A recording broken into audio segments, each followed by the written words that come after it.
You know the umbrella. You know the flying nanny. You know the spoonful of sugar that helps the medicine go down. A spoonful of sugar helps the medicine go down, the medicine go down. But behind Mary Poppins' magical charm lies a story that's far more complicated and far darker than you were ever told. From on-set tension and creative sabotage to buried trauma, bitter lawsuits, and a truth the real Mary Poppins author begged Disney not to reveal. This isn't the cheerful childhood classic you think it is. So grab your carpet bag, hold onto your chimney brush, and brace yourself. Because here is Mary Poppins, the dark truth behind Disney's magical nanny. When audiences saw Julie Andrews float down from the sky in 1964, she instantly became the definitive Mary Poppins, warm, witty, practically perfect in every way. But the original character created by author P.L. Travers? She was none of those things. In the books, Mary Poppins is sharp, stern, and even cold at times. She doesn't sing cheerful songs or crack jokes. She's vain, emotionally distant, and frequently annoyed by children. She's more of a mysterious cosmic force than a cheerful babysitter. Travers intended her to be a symbol of discipline and mysticism, not a sugary Disney heroine. When she saw the final film, she was horrified. Her magical matriarch had been rewritten as a smiling songstress, and she hated it. Walt Disney first tried to buy the rights to Mary Poppins in the 1940s after his daughters fell in love with the books. But P.L. Travers said no, flat out. She didn't trust Disney. She didn't want her creation turned into a cartoon. She thought he would sugarcoat her story. And for nearly 2 decades, she refused every offer. It wasn't until the early 1960s, when her finances dried up, that she reluctantly agreed, but only if she retained script approval. What she didn't know was that her approval would be largely ignored once filming began. She would later describe the experience as torturous, and said that if she had known what Disney would do to her work, she never would have signed the contract. Today, it's impossible to imagine anyone but Julie Andrews as Mary Poppins. But back in 1963, she was a complete unknown in Hollywood. A Broadway star, yes, but with no film experience. Walt Disney saw her in Camelot on stage and wanted her immediately. But Andrews was hesitant. She was pregnant at the time, and still holding out hope she'd be cast in My Fair Lady, the film version of the musical she had made famous. The studio passed her over in favor of Audrey Hepburn. Only then did she agree to Mary Poppins, and thank God she did. She ended up winning the Academy Award for Best Actress in her first movie role, and she even thanked Jack Warner, the producer who snubbed her in her Oscar speech, with a smile. Step in time! Step in time! Step in time! Step in time! The iconic Step in Time rooftop sequence, with Dick Van Dyke and dozens of dancers leaping across chimneys, looks joyful and spontaneous. But behind the scenes, it was pure chaos. Filmed on a slanted rooftop set covered in soot, the dance numbers were grueling. Dancers suffered sprains, bruises, and exhaustion. At least one had to be hospitalized after a fall. Even Dick Van Dyke admitted years later that he nearly broke bones filming it, and that the harness he wore during wire-assisted stunts left him with painful back issues. It's one of the most beloved scenes in the film, but it came at a serious physical cost. Let's talk about the elephant in the room, or rather, the chimney sweep with the famously atrocious Cockney accent.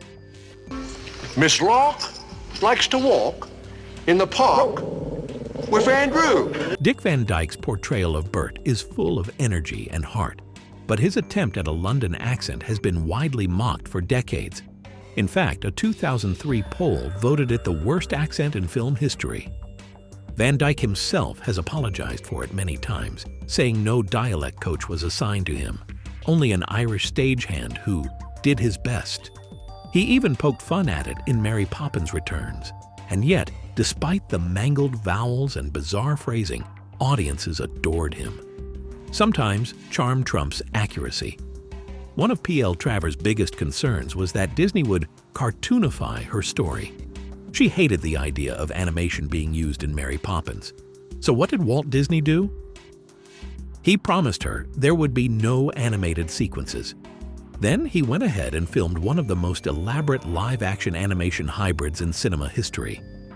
The entire Jolly Holiday scene, with dancing penguins and painted backgrounds.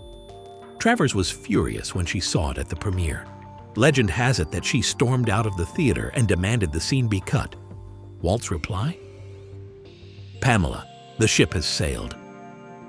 After the film's huge success, Travers tried to regain control. She wanted a sequel made her way, closer to the books, darker in tone. But Disney was done with her. Walt personally blocked her from having any further involvement in future adaptations.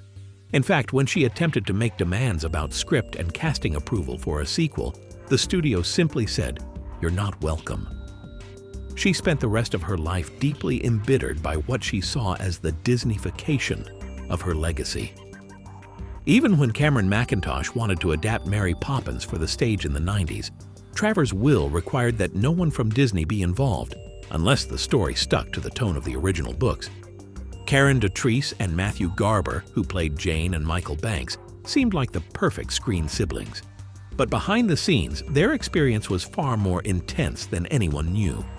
They were subjected to long filming hours, strict discipline, and very little downtime. Dotrice later said she was often overwhelmed, especially when acting alongside experienced legends like Julie Andrews and David Tomlinson. Garber, the younger of the two, was known for being lively and mischievous. Tragically, he died of hepatitis at age 21. Something many fans never realized. Their childhood fame came with real costs, and while their on-screen story ends happily ever after, the real story didn't. Feed the birds, that's what she cries.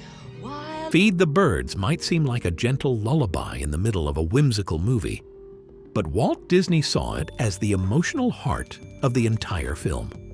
Composer Richard Sherman said that whenever Walt wanted to reflect or find peace, he would walk into Sherman's office and simply say, "Play it." And Sherman would sit down at the piano and play Feed the Birds. But the studio heads didn't agree. They thought the song slowed the pace and pushed for it to be cut. Disney refused.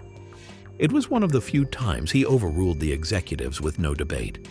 For him, it was a reminder that Mary Poppins wasn't just a musical. It was about kindness, sacrifice, and deeper meaning. You'd think that seeing your book turned into a global blockbuster would bring joy, but P.L. Travers was seen crying at the 1964 premiere, and they weren't happy tears. She felt betrayed. Her vision of Mary Poppins had been rewritten as a Disney fairy tale. Her carefully crafted message was buried beneath animated penguins, dancing chimney sweeps, and cheerful musical numbers. After the credits rolled, she marched up to Walt Disney and demanded changes.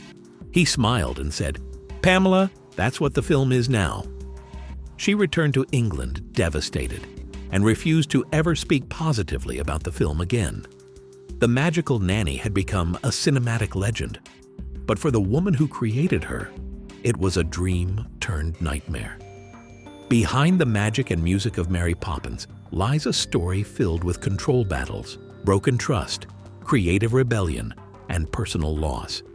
So the next time you sing supercalifragilisticexpialidocious, remember? The real story wasn't quite so jolly. Which fact surprised you the most? Drop it in the comments. And don't forget to like, subscribe, and ring that bell for more movie myths, behind-the-scenes drama, and real truths you were never meant to hear. Because here on Real Truths, the magic always has a dark side.